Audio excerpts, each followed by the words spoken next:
사랑하는 성도 여러분, 지금 여러분들은 어느 자리에 어떤 모습으로 있습니까? 신령과 진정으로 예배드리라고 하시는 주의 말씀 앞에 한 걸음 나오셔서 온전함으로 예배드릴 수 있기 바랍니다. 다 같이 묵상 기도 드리시겠습니다.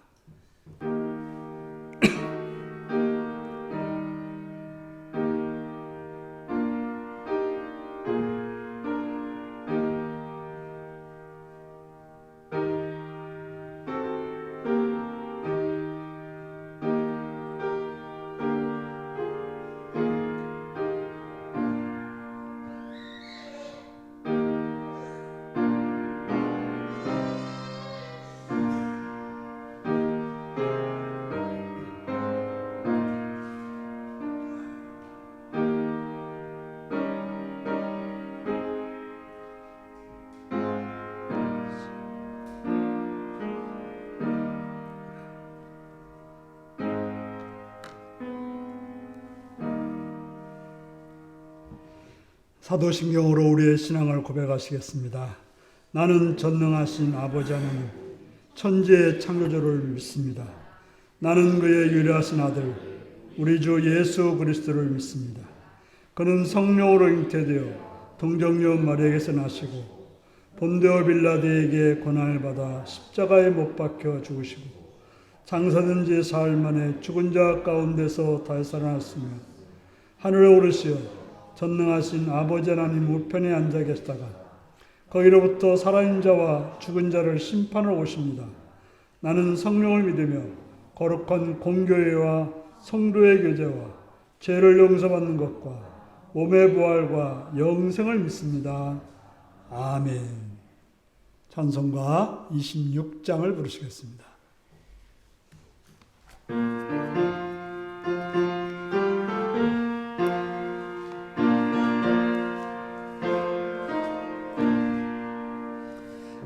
구세주를 아는 이들 찬송하고 찬송하세.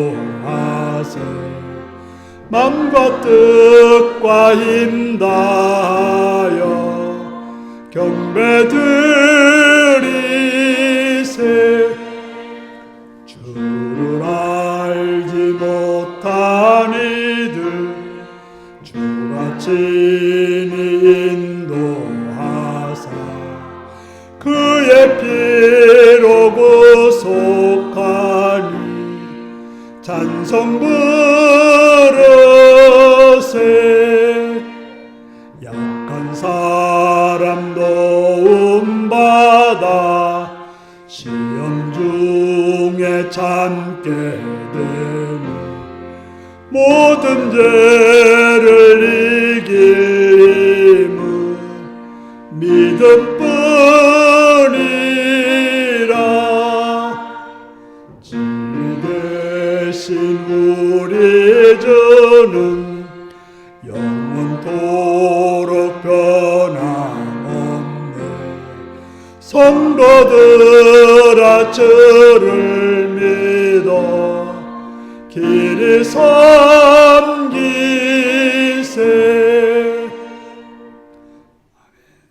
이 시간은 이몽빈 장로님 기도하시겠습니다.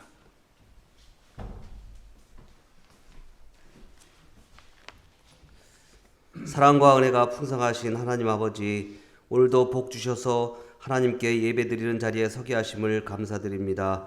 이 자리에 모인 하나님의 자녀들이 진정과 신령으로 드리는 예배를 받아주셔서 하나님 이름이 높여지는 시간, 기쁨과 감사가 넘치는 시간, 하나님께서 주시는 복으로 채워지는 시간 되게 하여 주시옵소서. 먼저 지난 한 주간 동안 세상에 살면서 지은 죄를 하나님께 모두 내려놓고 자비와 긍휼로 온전히 세워져서 하나님 한 분만을 예배하는 산제사 되게 하여 주시옵소서. 하나님, 추석을 가족과 함께 보내게 하심을 감사합니다. 오랜만에 만난 가족과 친지들, 이웃들과 그동안의 삶을 나누고 격려하며 베풀어 주심에 감사하는 시간들이었습니다. 이 기쁨과 감사를 통하여 남은 올 한 해를 잘 마무리할 수 있도록 주님 도와주시옵소서. 또한 삶의 터전을 향하여 돌아가는 발걸음을 지켜주셔서 삶의 터전에 돌아갈 때까지 안전사고 일어나지 않도록 막아주시옵소서. 또 이 땅의 정치와 경제가 사회가 안정되어져서 국민들이 안심하며 각자의 삶을 충실할 수 있도록 대통령과 장관들 또 정치인들 또 법관들에게 주님 함께하여 주셔서 국민들과 하나님을 두려워하는 마음으로 그들이 정치할 수 있도록 주님 지켜주시옵고 부정과 부패가 없는 나라 되게 하여 주시옵소서. 또 북한을 비롯한 이웃 국가들과의 관계가 회복되어져서 국제적으로도 위상이 굳게 서는 대한민국 되게 하여 주시옵소서. 우리 율리교를 사랑하시는 아버지 하나님, 율리교에 속한 하나님의 자녀들과 가정들이 또 직분자들이 속한 기관들이 하나님께서 주시는 평강의 말씀으로 또 성령 충만함으로 세워지기를 기도합니다. 예배와 봉사와 헌신을 통해 교회와 성도가 하늘 사람으로 살아가는 복된 교회 되게 하여 주시옵소서. 이 시간에 말씀 전하시는 목사님께도 성령님 함께 하셔서 말씀 가운데 하늘의 진리를 깨닫게 하시고 믿음으로 든든히 세워지는 성도들 되게 하여 주시옵소서. 능력으로 은혜로 강건함으로 세워주시옵소서. 또 교회와 성도들을 이끄시기에 부족함 없는 목사님으로 세워주시고 기도하는 모든 것들이 선하게 이루어지는 목사님 되게 하여 주시옵소서. 이 시간 함께 예배드리지 못하는 하나님의 자녀들 있는 곳에서 하나님을 바라보게 하시고 함께 예배할 수 있는 복을 허락하여 주시옵소서. 거룩하신 예수님 이름으로 기도드립니다. 아멘.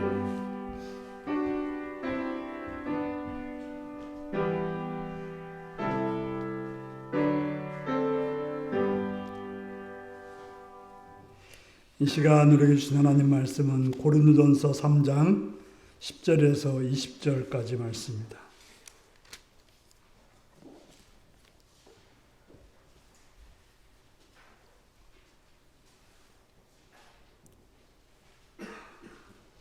고린도전서 3장 10절에서 20절까지 말씀입니다.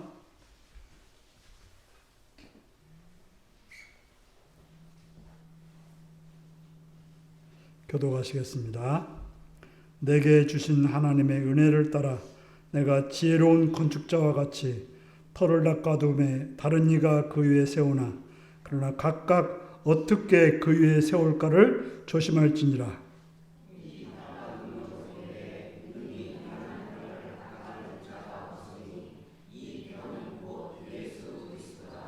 만일 누구든지 금이나 은이나 보석이나 나무나 풀이나 집으로 이 터 위에 세우면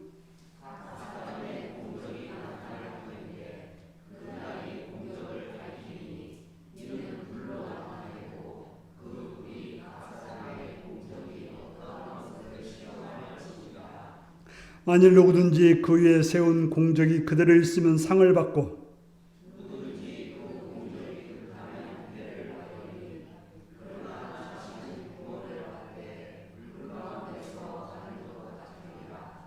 너희는 너희가 하나님의 성전인 것과 하나님의 성령이 너희 안에 계시는 것을 알지 못하느냐?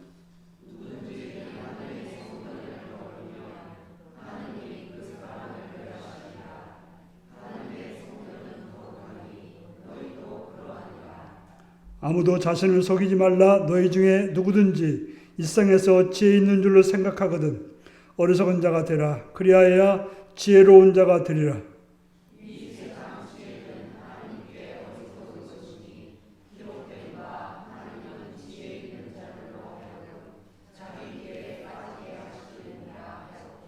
또 주께서 지혜인 자들의 생각을 헛것으로 아신다 하셨느니라.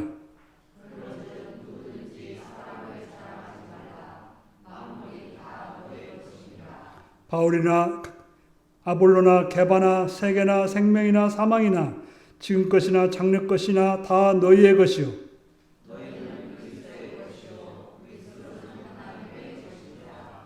아멘.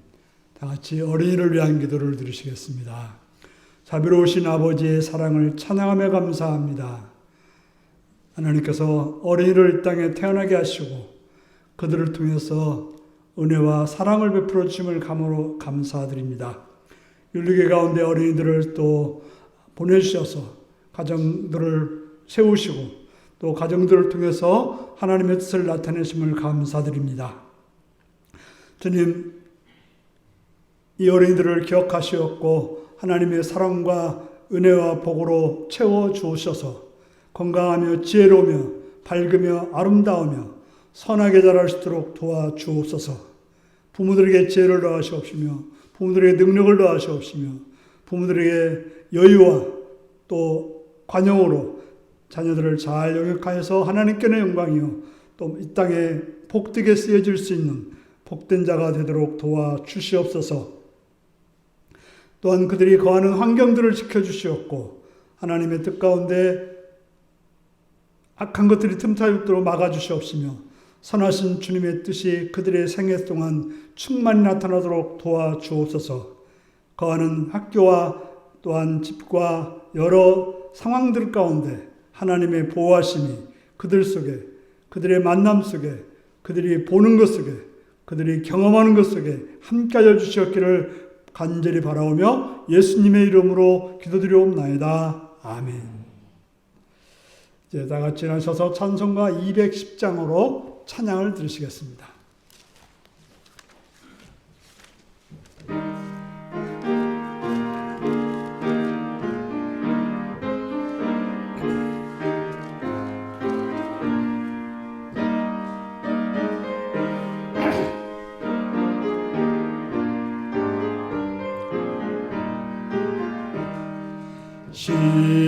시온성과 같은 교회 그의 영광 한없다. 허락하신 말씀대로 주가 친히 세웠다. 반석 위에 세운 교회 흔들 자가 누구랴. 모든 원수 애워싸도 아무 근심 없도다. 생명샘이 솟아나와 모든 성로 마시니 언제든지 흘러넘쳐 부족함이 없도다. 이런 물이 흘러가니 목마를 자 누구랴. 주의 은혜 풍족하여 넘치고도 넘친다.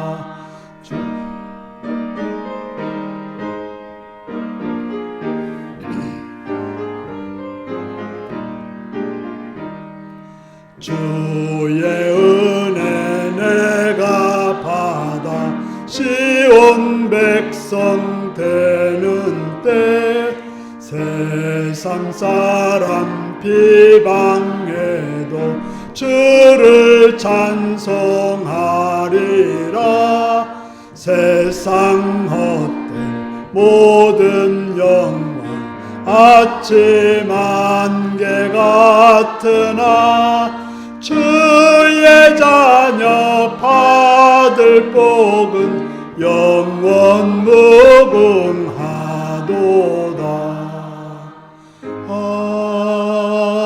아멘.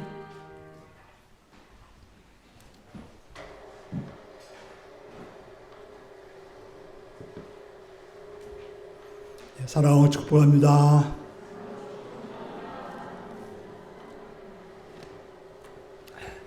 예수님을 사랑하시는 분들 아멘 하시기 바랍니다. 아멘. 시간 말씀 듣고 은혜 받게 원하시 아멘 하시기 바랍니다. 아멘. 오늘은 고린도서 3장 10절에서 23절의 말씀을 가지고 교회를 세우는 성도라는 제목으로 말씀을 나누겠습니다. 오늘 말씀 제목이 무엇입니까?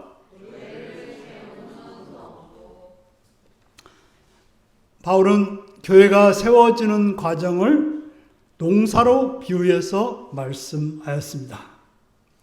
바울 자신은 모종을 심었고 아볼로는 물을 주었다라고 말하였습니다. 그것은 하나님을 돕는 일로서 자신을 하나님의 동역자로 말하였습니다. 그리고 교회는 하나님의 밭이기 때문에 하나님만이 자라게 하신다라고 말하였습니다. 그런데 오늘 바울은 오늘 본문에서 새로운 이미지, 새로운 그림을 가지고 교회를 말하고 있습니다. 바로 교회를 뭘로 말하는 거 하면 건축물로 비유해서 말하고 있습니다. 교회를 하나님의 밭이라고도 말할 수 있지만 교회를 하나님의 집으로도 말할 수 있다고 하는 것입니다. 하나님의 집, 하나님의 성전을 말하는 것입니다. 지금까지 바울 자신과 아볼로를 하나님의 동역자로 소개했습니다. 오늘 본문 10절부터는 교회의 기초를 놓는 바울의 역할과 그 뒤를 이어서 건물을 세우는 사람들의 위상을 차별화해서 말하고 있습니다. 건축에서 중요한 것은 기초를 놓는 것입니다. 지혜로운 건축가라 하면 기초를 잘 놓아야 되는 것입니다. 바울은 자신을 고린도 교회의 교회를 세우는 자라고 하면서 자신의 역할은 기초를 놓는 것이라고 말하고 있습니다. 복음을 선포하고 사람들을 하나님께로 돌아오게 함으로써 구원받는 공동체를 시작하는 일인 것입니다. 농사로 치면 묘목을 심는 일입니다. 인생으로 말하면 복음으로 영적 자녀를 낳는 일입니다.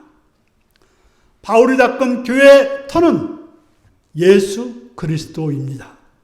그리고 다른 사람들은 바울이 닦은 이 기초, 예수 그리스도 위에 교회를 세워 올리게 되는 것입니다. 다른 사람은 그 닦은 예수 그리스도 위에 교회를 세워 나가야 되는 것입니다. 고린도 교회 상황에서는 아볼로가 바로 그런 사람이었습니다. 그리고 아볼로를 이어서 계속되는 교회의 사역자나 성도들이 교회를 세우는 자라고 말하고 있습니다. 교회를 세우는 것은 특정 사역자만 하는 것은 아닙니다. 교회를 세우는 것은 목사나 장로만 하는 것이 아니라 모든 성도가 다 교회를 세우는 자인 것입니다. 그런데 교회를 세울 때 누구든지 생각할 것은 어떻게 세울지 조심해야 된다고 하는 것입니다. 누구도 바울이 닦은 기초, 곧 예수 그리스도가 아닌 다른 기초 위에 놓을 수는 없는 것입니다. 그가 누구든 마음대로 기초를 새로 놓고 그 위에 나름의 건물을 세울 수는 없는 것입니다. 바울이 선포한 예수 그리스도는 하나님의 건축물인 교회의 유일한 기초인 것입니다. 따라서 교회를 세우도록 소환된 신자들은 그리스도라고 하는 이 기초에 맞는 건물을 세워 올려야 되는 것입니다. 풀어서 말하면 교회에서 하는 모든 행동은 십자가 말씀의 원리에 합당한 그런 합당한 것이 행동이 돼야지 다른 것이 들어오면 안 된다고 하는 것입니다. 어떤 목사님이 이런 고백하는 걸 들어봤습니다. 그는 100억을 들여서 교회를 건축했습니다. 그런데 다행스럽다고 말하면서 100억이라는 공사 비용이 들었지만 한 성도가 많은 헌금을 한 사람이 없다는 거예요. 그래서 최고로 많이 한 사람이 3천만 원이라는 거예요.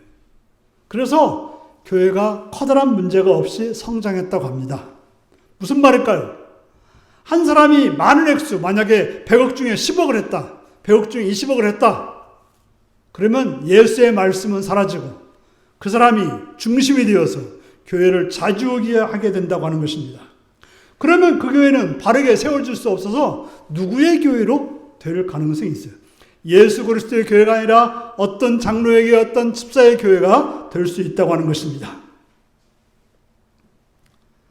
십자가를 통해서 하나님 우리를 부르신 것은 세상의 가치관을 뒤집고자 하는 것입니다. 그래서 인간적인 자랑은 폐기시켜버리는 것입니다. 세상에서는 인간적인 지혜나 멋진 말을 하는 것이나 자기 과신하는 사람들이 중심이 되고 그 말을 따라서 사람들은 움직입니다. 하지만 십자가에 달리신 그리스도 위에 교회를 세운다고 하는 것은 세상의 헛된 가치들에 대한 경쟁적인 자랑을 버리고 하나님의 능력과 지혜의 원천이신 주님만을 자랑하며 한 분 주님을 향한 믿음으로 의기투합된 오직 예수 그리스도라는 기초를 통해서 세워진 교회를 말하고 있는 것입니다. 그런데 고린도 교회는 무슨 문제가 있었습니까? 바로 자기 중심적인 태도로 특정 지도자를 선호함으로 자랑하거나 엉뚱한 기준으로 판단하며 다른 사람들을 깔보는 행동을 했습니다. 바로 이런 것들을 버려야 된다고 말하고 있습니다. 그런 행동은 교회를 세우는 것이 아니라 분열하게 하는 것이고 망치는 거라고 말하고 있습니다. 고린도 교회는 그렇게 행동했기에 고린도 교회 신자들은 예수 그리스도의 터에 맞도록 건물을 세우는 일에 성공한 것이 아니라 실패하는 중이라고 말하고 있습니다. 그래서 그들을 바르게 세우기 위해서 바울은 고린도 교회에 편지를 써서 그들을 깨우치고 있는 것입니다. 지금 우리들의 모습은 어떠합니까? 우리가 지금 교회를 어떻게 세워나가고 있습니까? 예수 그리스도 기초 위에 교회를 세워나가고 있습니까? 우리의 신앙생활에, 우리의 봉사나 우리의 예배드림이나 모든 것들이 무엇을 기초로 하고 있습니까? 우리 교회 안의 생활이 예수 그리스도의 십자가를 기초하지 않는 한 모든 행위는 교회를 세우는 것이 아니라 교회를 망치는 거라는 사실을 알아야 되는 것입니다. 그렇다면 교회를 어떻게 세워야 할까요?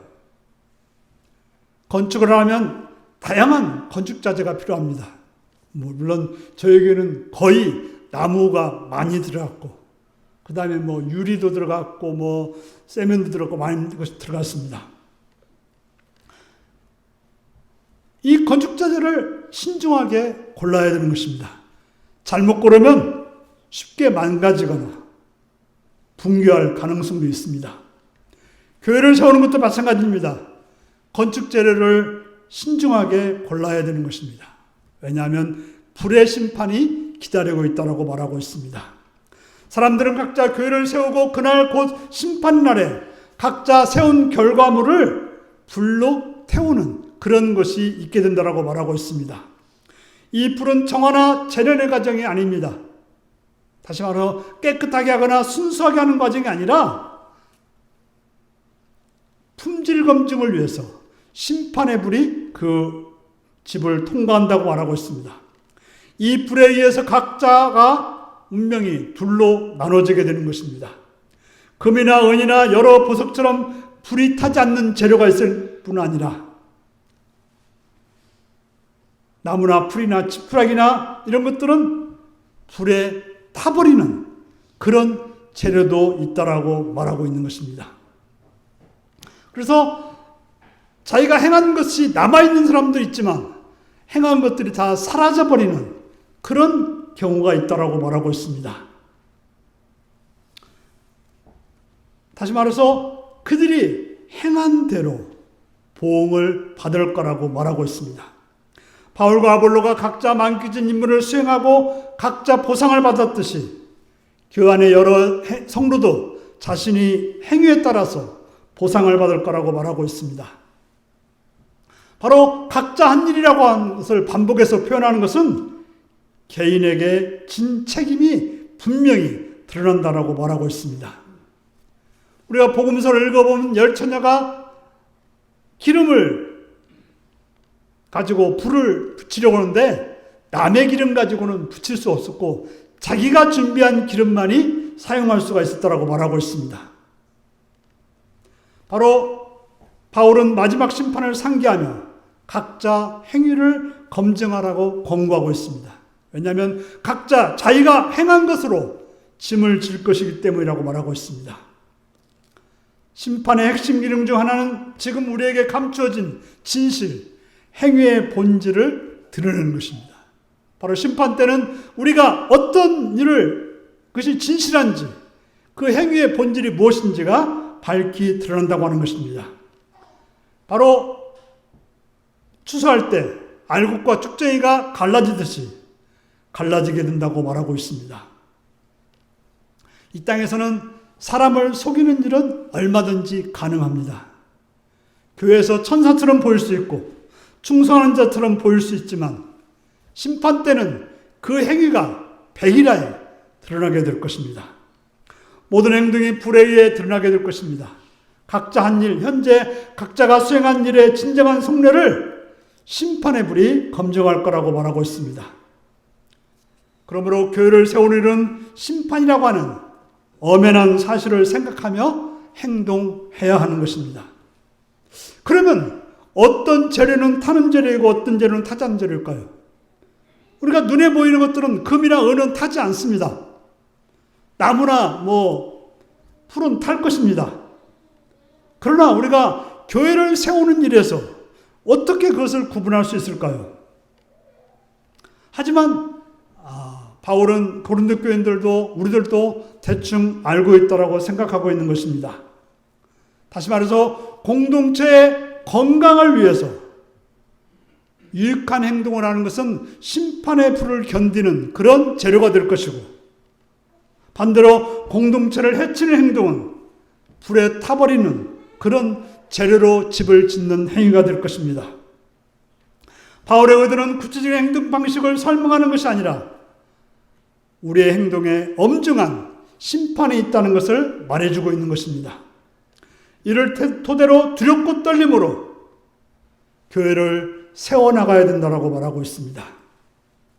바로 지금 고린도 교인들이 현재 자기중심적인 태도를 경고하고 있습니다. 심판의 결과는 보상 혹은 처벌입니다. 바울이나 아볼로 역시 각자 수고한 것에 따라서 자기 보상을 받습니다. 여기서 보상이나 처벌 혹은 손해가 구원 자체인지 아니면 별도의 상급인지는 논란의 대상입니다. 이것이 구원을 말하는 것인지 별도의 상급을 말하는 것인지 이건 논란의 대상이라고 말하는 것입니다. 바울은 자기 자신의 사도직 분을 하나님이 주신 강제적인 직무를 이해했습니다. 이 직무를 바르게 행하면 상을 받을 수 있지만, 그러나 소홀히 하면 화를 미치거나 실격당할 수 있다고 생각했던 것입니다. 여기서 심판의 맥락에서 해를 입는다고 하는 것은 어떤 의미로 손해본다는 의미보다 처벌받는다는 의미일 것입니다. 복음서를 보면 주인의 명령대로 달란트를 바르게 사용하지 않은 자들은 그 돈을 빼앗겼을 뿐 아니라 바깥 어두운 데 쫓겨나서 죽음을 당했다라고 말하고 있습니다. 그런데 오늘 본문에서는 이상한 말이 있습니다. 자기 자신은 구원을 받겠지만 이라는 말을 해석 붙이고 있습니다. 그 불에 타버려도 자기 자신은 구원을 받는다는 말을 하고 있습니다. 이 말을 들어보면 수고의 성과와 관계없이 모든 믿는 자에게 은혜로 주어지는 구원 외에 수고한 만큼 차등적으로 주어지는 무엇인가 있다는 주장이 가능합니다. 이러한 결과 불타버린 사람은 모종의 처벌을 받습니다. 하지만 그 사람 자신은 구원을 받는다고 말하고 있는 것처럼 들려집니다. 그렇다면 건물을 잘 세워 심판을 견딘 사람에게는 자기 자신의 구원과는 다른 별개의 보상이 있다는 말이 되는 것입니다. 누구나 받는 구원 말고 일한 사람에게 주어지는 별도의 상급을 받는다는 의미일 것입니다. 그래서 우리는 교회 안에서 종종 이런 천국 갔다 왔다는 사람들의 이야기를 듣죠. 무슨 소리 들어봤습니까? 천국 갔더니 누구는 기와집에 살고 누구는 개집에 살더라. 들어봤습니까? 안 들어봤습니까? 네. 또 우스갯말로 어디 이제 천국에 가서 짜장면집 갔대. 천국에 짜장면집 있을지 모르지만은 짜장면집 갔더니 교회에서 정말 좀 평신도로서 그냥 그런 분이 짜장면을 먹고 있더래요. 그래서 이제 궁금해서 목사님 먼저 돌아가셨는데 목사님 어디 가셨냐 했더니 짜장면 배달 갔다고 그러더라고요. 이런 식으로 이제 천국 가면 뭔가 좀 차등이 있는 것처럼 그렇게 간증하는 사람들이 있습니다. 하지만 바울 서신에서 이에 대한 근거는 찾아볼 수가 없습니다. 바울이 말하는 상 혹은 대가는 언제나 종말론적인 구원 자체인 것입니다. 그가 말하는 구원은 하나님의 영광에 참여하는 것입니다. 하나님의 영광에 참여하는 것은 그 자체가 완벽한 보상입니다. 거기다가 뭔가를 더할 필요가 없다는 말인 것입니다. 만약에 하나님의 영광 위에 뭔가를 더한다고 한다면 그 말이 의문스럽고 불경스럽게 한 문제의 말이 되는 것이죠. 하나님 영광에 참여했는데 거기서 뭔가를 더 준다. 말이 안 된다는 말이죠. 영광스러운 구원은 무슨 창가상 정도로 간주하고, 우리가 이제 교회에서는 특별히 그렇죠. 보물찾기 하면 어떻게 해요? 다 찾도록 해주시잖아요. 그래서 못 찾은 사람은 찾은 사람이 주어서까지도 다 찾게 만듭니다.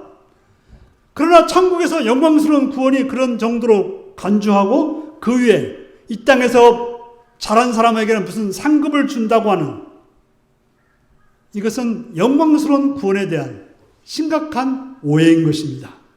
그래서 이 구절은 참 어떻게 보면 어렵습니다. 자신은 구원을 받겠지만 이런 말은 아무리 나쁜 자질을 사용해도, 그렇게 교회를 깽판 쳐놔도 구원의 여부와는 상관없는 것처럼 보여지는 것입니다.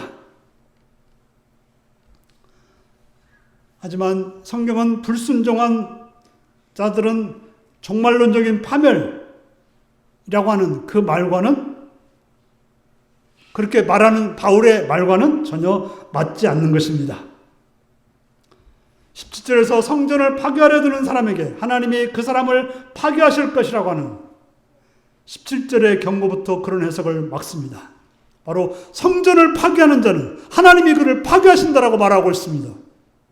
바울은 교회를 설립하고 그 신자들을 자녀들처럼 돌봐온 목회자입니다. 바울이 경고의 대상으로 마음에 든 사람들 역시 바울이 잘 아는 신자들입니다.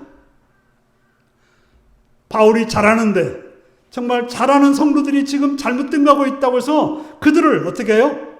완전히 내쳐서 구원받지 못하는 사람처럼 말하고 싶지 않은 생각이 있는 거예요. 바로 목회적인 돌봄이 있는 것입니다. 바울은 나름의 재료의 선택의 실패를 다소 부드럽게 해석할 수도 있습니다. 나름의 선한 의도로 교회를 세우고자 했지만 그 노력이 심판의 불을 견디지 못하는 적나라한 공동체를 파괴하는 오만한 불효와 구별하고 싶었을지 모르는 것입니다. 무슨 말인가 하면 나름대로 노력을 했지만 그러나 그것이 잘못되어서 그렇게 될 수도 있었다고 하는 것입니다. 더 나아가 바울의 최종 의도는 성도들을 정죄하고 끝내는 것이 아니라, 바울은 지금 너희들이 잘못했으니 너희는 구원받지 못해 이렇게 말하기보다는 그들을 좀 깨우쳐서 좀 경고해가지고 그들을 조금 나아지게 건강하게 만들 의도를 가지고 말하고 있다고 하는 것입니다. 저도 그러한 해석이 맞다고 생각됩니다. 우리는 교회 안에 있다고 하는 것은 그래도 이제 구원을 향해 가는 사람들인데, 아무리 잘못했다고 해서 그 사람을 댕강 너는 교인이 아니야 하고 내쫓는 것보다는 그 사람에게 경고를 하고 그 사람으로 하여금 바르게 살아가도록 만든 것이 맞을 것입니다. 바로 바울이 그 말이죠. 지금 무섭게 말하고 있는 것은 그들로 하여금 그것이 잘못됐으니까 거기서 돌아오라고 말하고 있는 것입니다. 그래서 바울은 지금 너희들이 구원을 받을 수 있다 그렇게 말하는 것이 아니라, 너희들이 지금 이 구원이라고 하는 것은 아주 그저 여러분들 우리 이제 집에 불이 나가지고 홀딱 다 타버렸는데 혼자 거기서 겨우 살아나왔다. 그게 산 것일까요? 물론 뭐 생명은 산 것이지만 다 잃어버리고 거기서 나왔다. 이건 비참한 상태인 거죠. 그러니까 집이 화염에 휩싸인 상황에서 거센 불길을 뚫고 자신만이 겨우 빠져나오는 것. 그야말로 그것을 구사일생이라고 하죠. 그러니까 여기서 바울이 기대하는 응답은 어쨌든 구원을 받는데 하는 안도의 한숨이 아니라, 무슨 일이 있어도 그런 일을 당하지 않아야, 그런 일을 당한다고 하는 것은 아주 경악스러운 일이고 두려운 일이라고 말하고 있는 것입니다. 한마디로 교회를 세우기 위해서 두렵고 떨림으로 교회를 세워 나가야 된다고 하는 것입니다. 왜냐하면 그런 경악한 두려운 일이 생기지 않기 위해서, 그런 일을 당하지 않기 위해서 두려운 마음으로 교회를 세워 나가야 되는 것입니다. 그러면서 정말적인 경고는 16절, 17절에 한층 더 엄중해지고 있습니다. 너희가 하나님의 성전인 것과 하나님의 성령이 너희 안에 계시는 것을 알지 못하느냐. 여러분들은 하나님의 성전이라는 거예요. 그리고 너희 안에 성령이 계시다는 거예요. 그렇다면 어떻게 그런 사람이 그렇게 행동할 수 있냐는 거죠. 어떻게 교회를 파괴하고 교회를 무너뜨리고 교회를 분쟁으로 만들 수 있냐는 거 묻는 것입니다. 우리 교회 신자의 공동체는 하나님의 집, 하나의 집입니다. 바로 예수 그리스도를 기초로 하고 있는 성전, 하나님의 성전인 것입니다. 바로 그 공동체 중심에 하나님의 영인, 성령이 자리 잡고 계시는 것입니다. 그렇기 때문에 우리는 이 교회는, 이 교회 모임은 세상의 모임과 구별되어야 되는 것입니다. 바로 하나님을 만나고 하나님의 영광을 경험하는 그런 초월적인 공간인 것입니다. 이 거룩한 초월성은 교회를 하나님의 교회로 만드는 가장 중요한 본질입니다. 그렇기 때문에 교회의 거룩함은 그 어떤 이유로 훼손될 수가 없습니다. 그래서 바울은 이 거룩함이 훼손되고 있기 때문에 아주 날카롭게 비난하고 있는 것입니다. 그래서 누군가 이 거룩한 성전을 훼손한다면, 이 성전을 파괴하는 행동을 일삼는다면 이는 성도들을 불러 그 거룩한 집으로 세우시는 하나님의 의지에 도전장을 내미는 거라고 하는 거예요. 교회를 깨트리는 행동은 하나님을 향해서 도전하는 그런 행동과 같다라고 말하고 있습니다. 그래서 17절에 하나님의 성전을 더럽히면이란 말은 건물의 이미지를 고려하면 파괴하면이 맞는 것입니다. 바로 하나님의 성전을 파괴하면 그 사람이 하나님이 그 사람을 파괴할 거라고 말하고 있는 것입니다. 하나님의 성전은 함부로 건드리거나 접촉할 수 없는 거룩한 공간입니다. 성전의 거룩함을 훼손하는 형태는 그에 상응하는 종말적인 결과 하나님에 의해서 파괴를 피할 수 없다는 것입니다. 고린도 교회 신자들은 그들이 하나님의 성전이라는 것을 잘 알았습니다. 그런데 일상의 번잡함과 세속적인 욕망과 얽힘 속에서 이 지식이 쉽게 무시되어 버렸습니다. 그들은 하나님이 바로 이것이 하나님의 성전임을 알았지만 현재의 행동은 그것과 정반대의 행동이 되었다고 하는 것입니다. 바로 이것이 하나님의 성전이라고 한다면, 우리들의 모임이 하나님의 성전이라고 한다면 어떤 식으로든 거기에 합당한 행동이 되어야 되는 것입니다. 바로 그들이 만약에 고린도 교인처럼 당파적인 행동을 한다거나 사람들끼리 정치를 넘어서 경쟁한다 한다면 하나님의 성전을 파괴하는 영적 자살행위라고 하는 사실을 말하고 있는 것입니다. 바로 세속적인 가치에 기우는 만큼 복음의 영적 의미에 둔감해질 것입니다. 바로 그들이 하나님이 어떤 분이고 교회가 어떤 줄을 알면서도 지금 하고 있는 행동은 신학적인 무감각, 바로 어리석은 행동이라고 말하고 있습니다. 하나님의 성전이라는 놀라운 특권에는 그에 맞는 책임이 따른다는 사실을 잊어서는 안 되는 것입니다.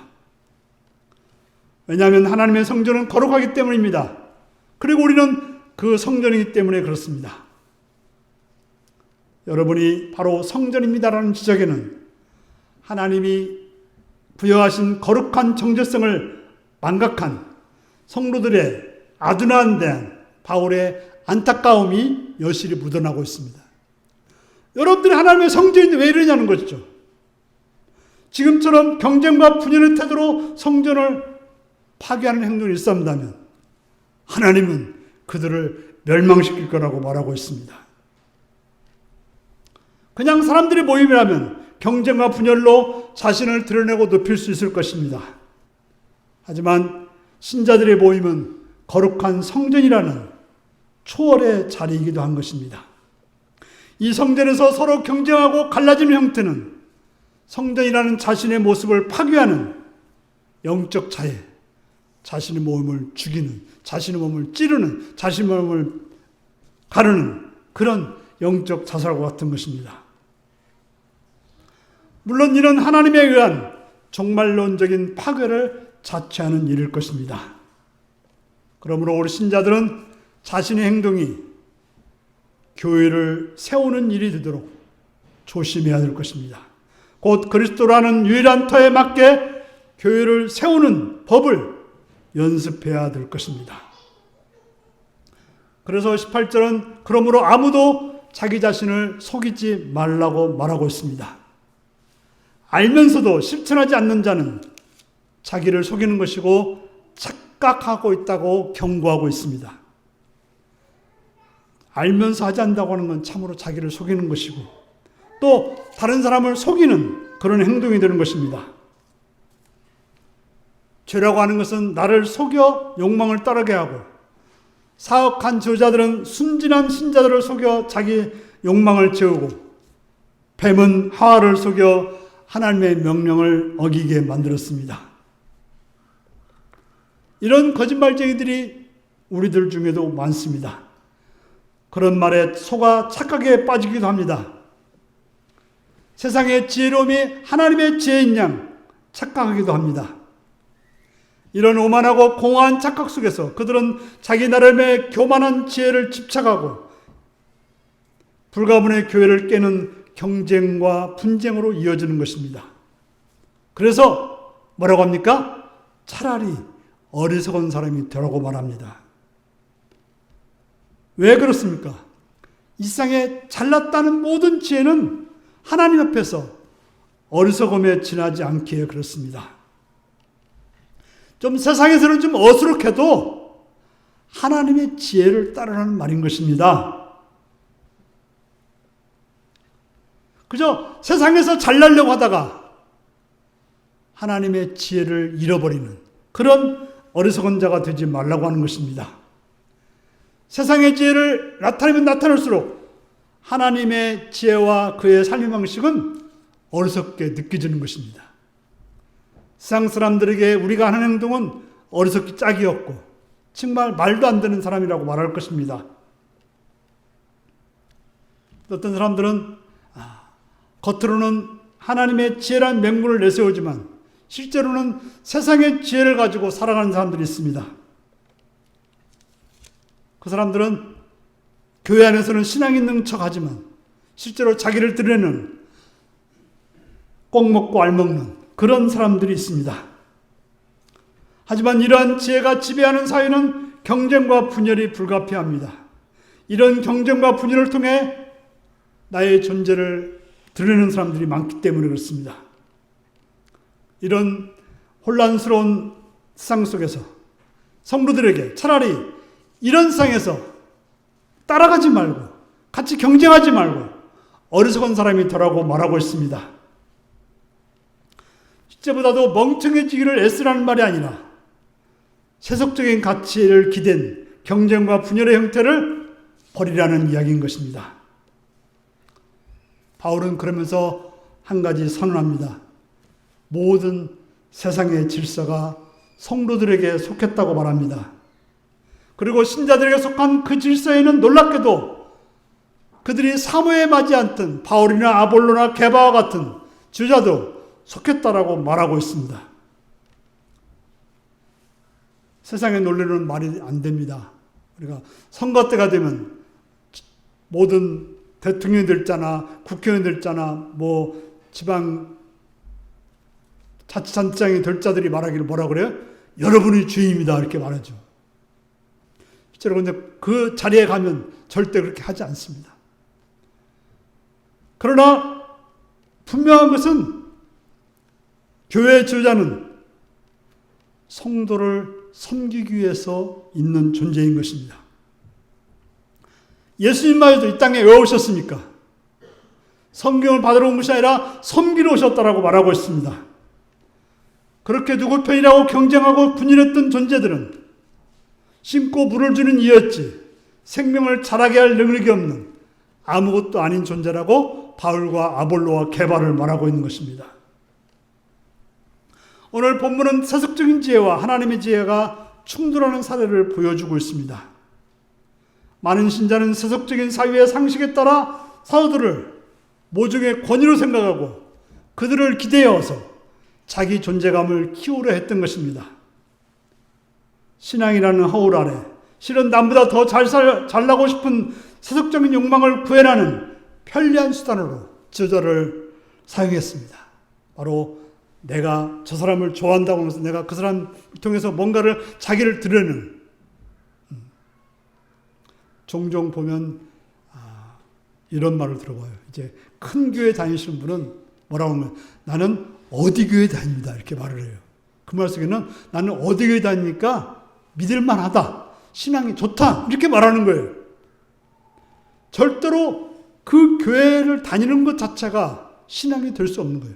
다시 말해서 나는 아볼로 편이니까, 나는 바울 편이니까 자기들이 신앙이 대단한 것처럼 보여주려고 했지만 그것은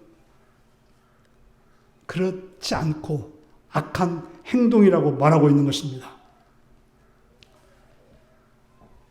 신자들의 세속적인 사고방식과 달리 하나님의 질서 속에서는 바울이나 아볼로나 게바는 성도들을 섬기기 위한 그런 존재라고 말하고 있습니다. 마찬가지로 목사나 장로와 모든 교회 지도자들도 마찬가지인 것입니다. 성도들은 당연히 그들의 주님이신 그리스도께 속합니다. 그리스도는 당연히 그들을 세상에 보내고 그를 죽은 자 가운데 살리신 아버지께 속한 것입니다. 이 질서를 우리는 알아야 되죠. 모든 교회 지도자는 성도에게 속했고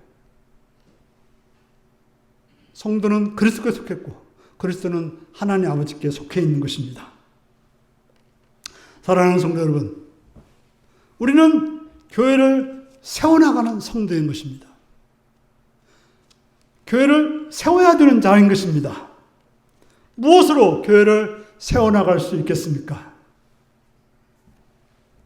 하나님에게 상급이 되는 재료, 곧 다른 성도에게 유익을 주는 재료로 교회를 세우고 있습니까? 아무리 열심히 행하여도 그것이 예수 그리스도의 기초 위에 세워진 교회를 파괴하는 행동한다면 그는 분명 하나님 앞에 설 수 없을 것입니다. 우리가 경쟁하고 자랑하고 분열한다면 그것은 영적 자살과 자유와 같은 것입니다. 그러므로 우리는 예수 그리스도를 기초하여 오직 십자가의 말씀을 따라서 교회를 세워나가야 되는 것입니다.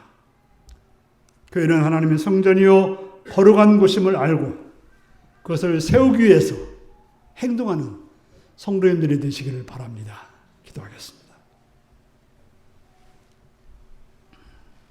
사랑하는 성도 여러분, 우리는 교회를 세우는 자로서 하나님 앞에 어떻게 설지를, 하나님이 어떻게 말씀하실지를 살피면서 다 같이 기도하시겠습니다.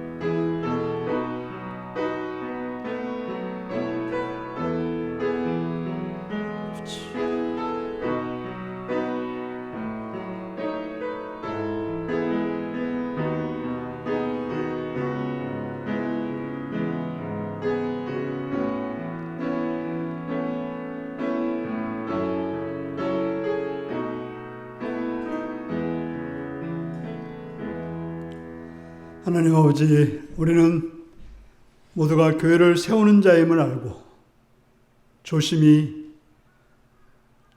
신중하게 하나님께서 기뻐하시는 그러한 방법을 통해서 교회를 세워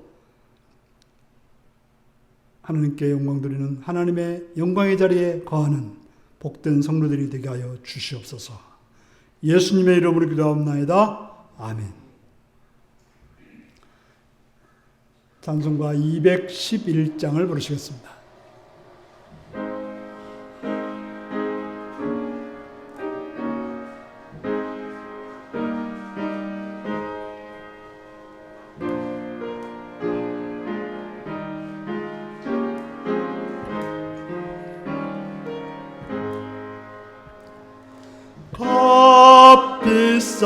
향유를 주께 드리 막달라 마리아 본받아서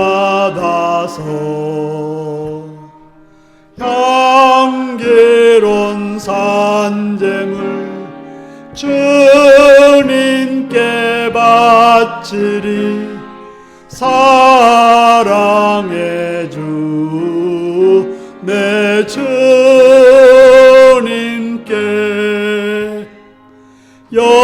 연약한 자에게 힘을 주고 어두운 세상에 빛을 비춰 성실과 인내로 내 영제 이끌리 사랑의 주 내 주님께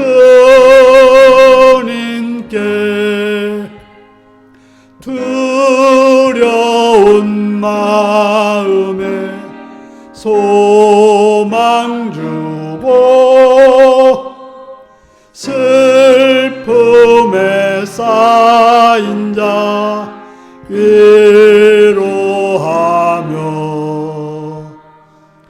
길 잃은 자들을 천절히 이끌리 사랑의 주 내 주님께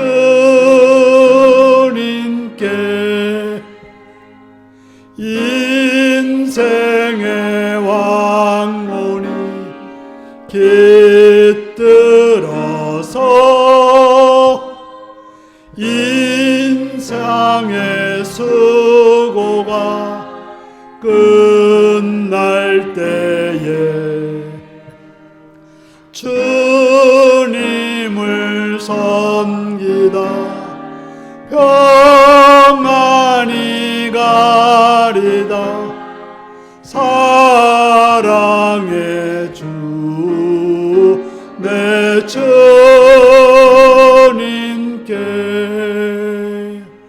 아멘.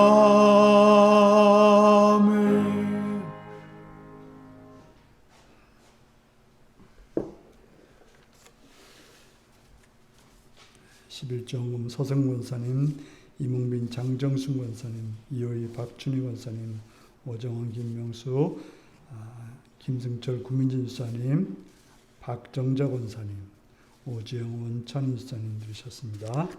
감사한 것 서성근 권사님, 추석을 하나님 은혜 안에 잘 보내게 하심을 감사합니다. 구친 집사님, 최영구 집사님 드렸습니다.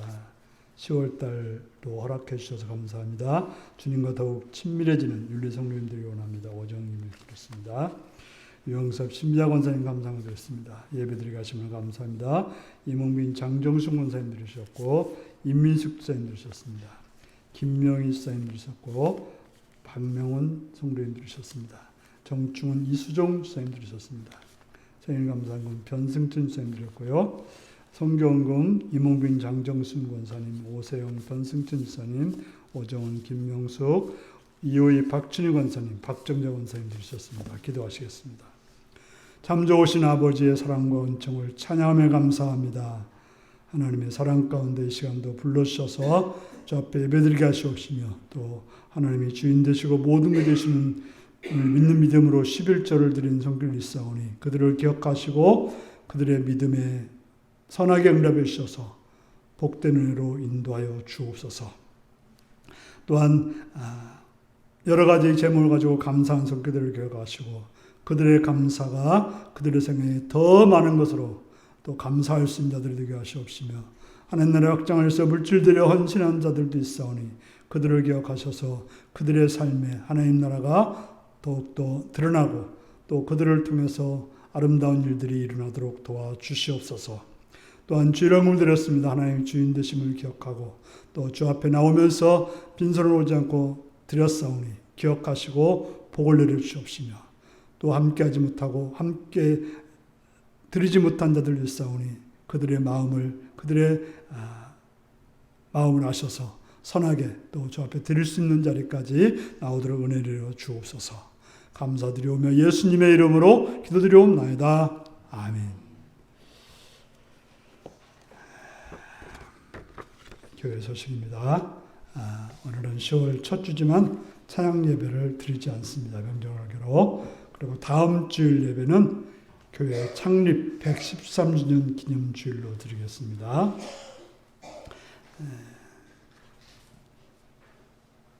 또 올해 예배 시작 시간이 여러분들 몇 시로 알고 계십니까? 10시 40분이 예배 시작 시간입니다. 보통은 뭐 준비 찬송한다고 그랬잖아요. 준비 찬송이 아니고 찬송 시간입니다. 그러니까 10시 40분, 한 35분 정도는 오셔가지고 준비하고 찬송하고, 오늘도 보니까 반절 정도도 이 자리에 앉아있지 않았어요. 그래서 좀 그렇게 여유를 가지고 오셔서 예배를 드렸으면 참 좋겠습니다. 그래서 11시 예배가 아니라 10시 40분이 예배 시작이다. 거기를 중심에서 움직여줬으면 좋겠습니다. 왜냐하면 여러분들 순서를 보면 언제부터 시작해요? 찬양부터 시작해요. 예배 순서가 되어 있어요. 그 다음에 기도 시간, 또 우리가 선언하는 시간 이렇게 있는데요. 그걸 기억하시고 행할 수 있길 바랍니다. 이제 다 같이 일어나셔서 635장 찬송 부르시겠습니다.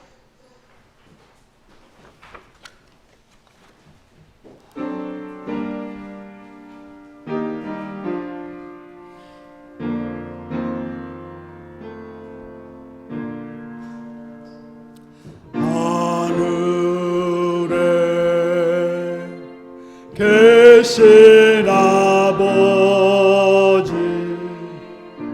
이름 거룩하사 주님 나라 임하시고 뜻이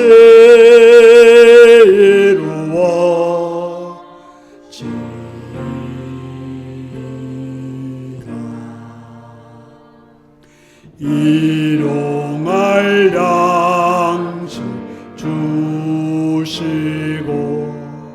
우리들의 큰 죄 다 용서하옵시고 또 시험에 들게 마시고 악에서 구원하소서. 베개 주의 나라 주의 권세 주의 영광 영원히 아멘.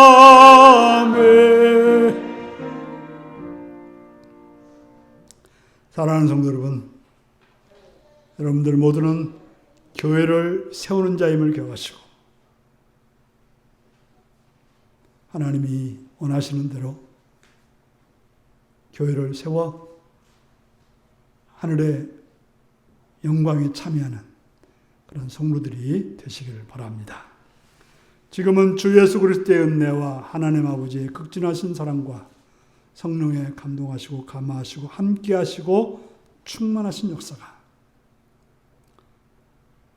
교회를 바르게 세우는 자가 되기로 결단하는 성도들과 그 가정과 일터 위에 지금부터 영원토록 함께하옵기를 축원하옵나이다. 아멘.